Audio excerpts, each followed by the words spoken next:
Halo semua, kembali lagi bersama saya, Moses Sinurat.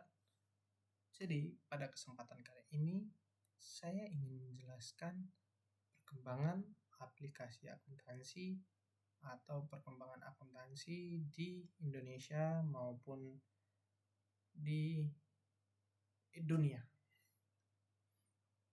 Okay, let's get it. Image being an accountant in the 1915, your desk is calculated with stacks of paper. A mechanical calculator is countering, and one small error on the first page means you have to recollect the entire large for day. Accounting has always been considered a tedious job. However, today everything has changed. With a single click on your smartphone, an instant profit and loss statement is available. How did we get here? Here, from lookup for specialist manual system to artificial intelligence or AI that can predict cash flow.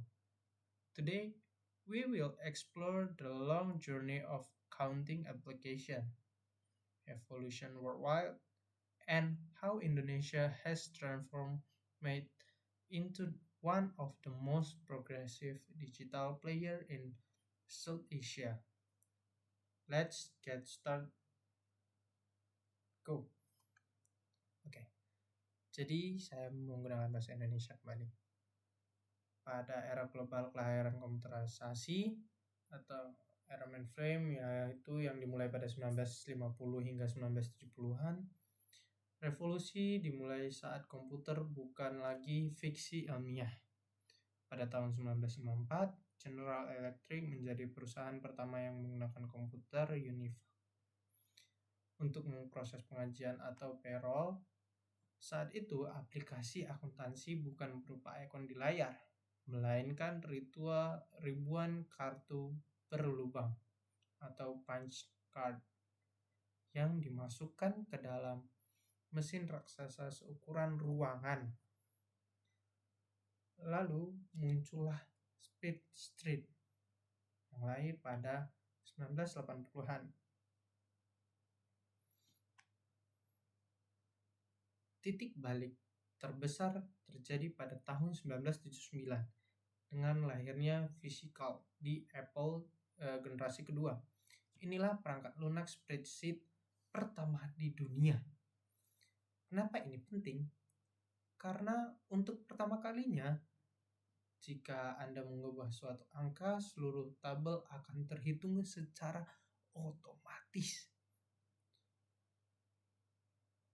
Dan dunia kemudian mengenal Lotus 1, 2, 3, dan akhirnya Microsoft Excel pada tahun 1985.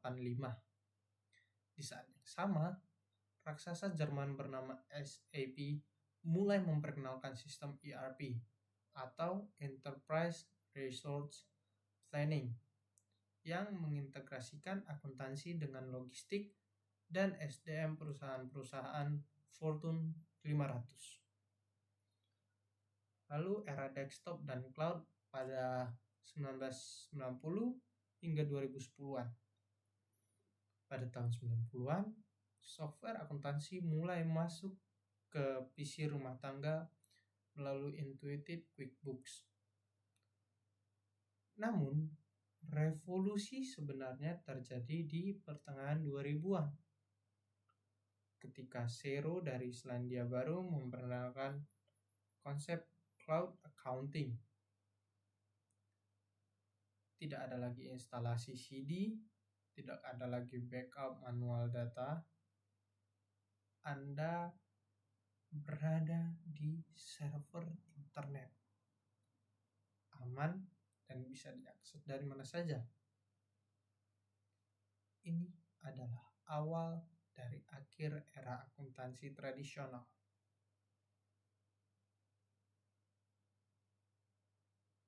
Nah, lalu kita membahas dinamika Indonesia dari adaptasi ke inovasi masa adaptasi pada tahun 1980 hingga 1995. Bagaimana dengan Indonesia di era 80-an?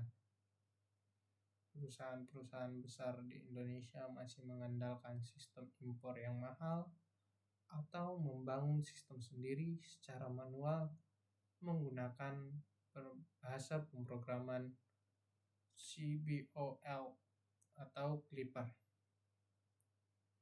Belum ada software yang benar-benar mengerti aturan pajak dan bahasa kita.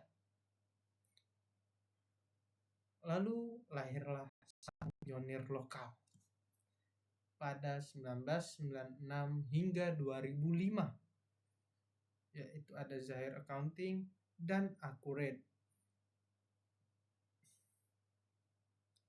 Tahun 1996 menjadi tonggak sejarah. Zahir Accounting lahir di tangan mahasiswa Indonesia yang merasa software luar terlalu rumit. Zahir membawa pendekatan visual yang jauh lebih intuitif.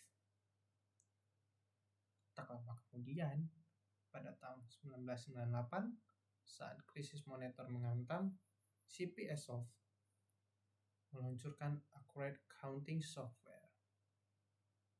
Di tengah ekonomi yang sulit, Accurate menawarkan solusi terjangkau yang sangat patuh pada aturan perpajakan di Indonesia, seperti PPN dan PPh. Inilah mengapa Accurate dan Zahir menjadi standar kurikulum di banyak SMK dan universitas hingga saat ini. Ledakan SAS dan ekosistem digital pada 2015 hingga sekarang.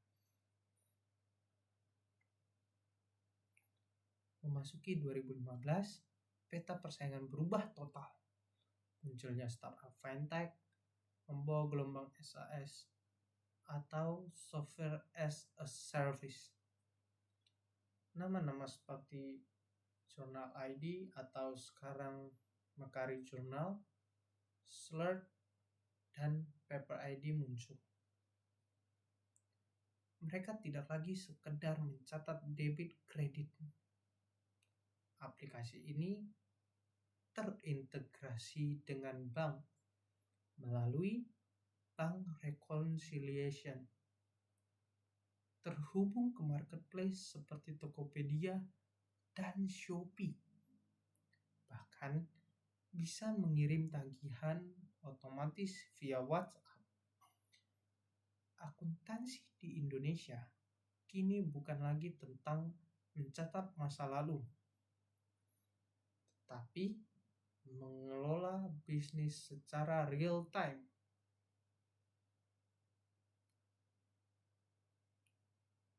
Apa yang menanti kita di masa depan?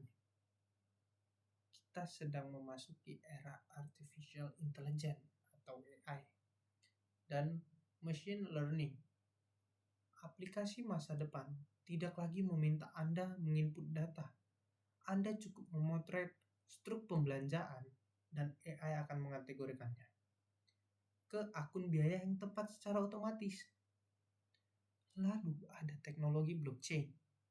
Bayangkan sebuah buku besar yang terdesentralisasi di mana setiap transaksi divalidasi oleh ribuan komputer. Ini akan membuat audit menjadi instan dan manipulasi data menjadi hampir mustahil.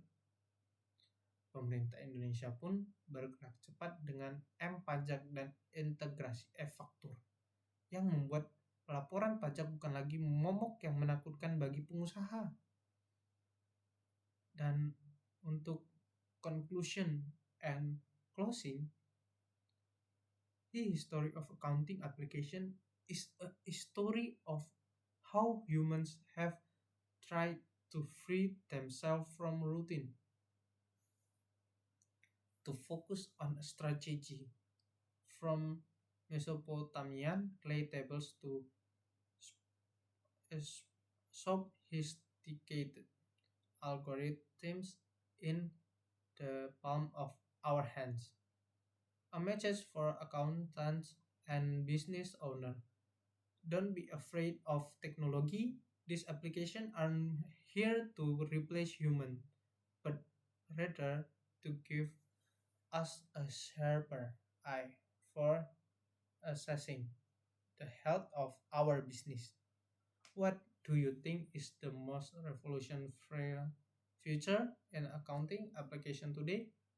Share your thought in the comment section. Don't forget to click like if this video was helpful to you, and subscribe to stay updated on other business technology discussion. Bye bye.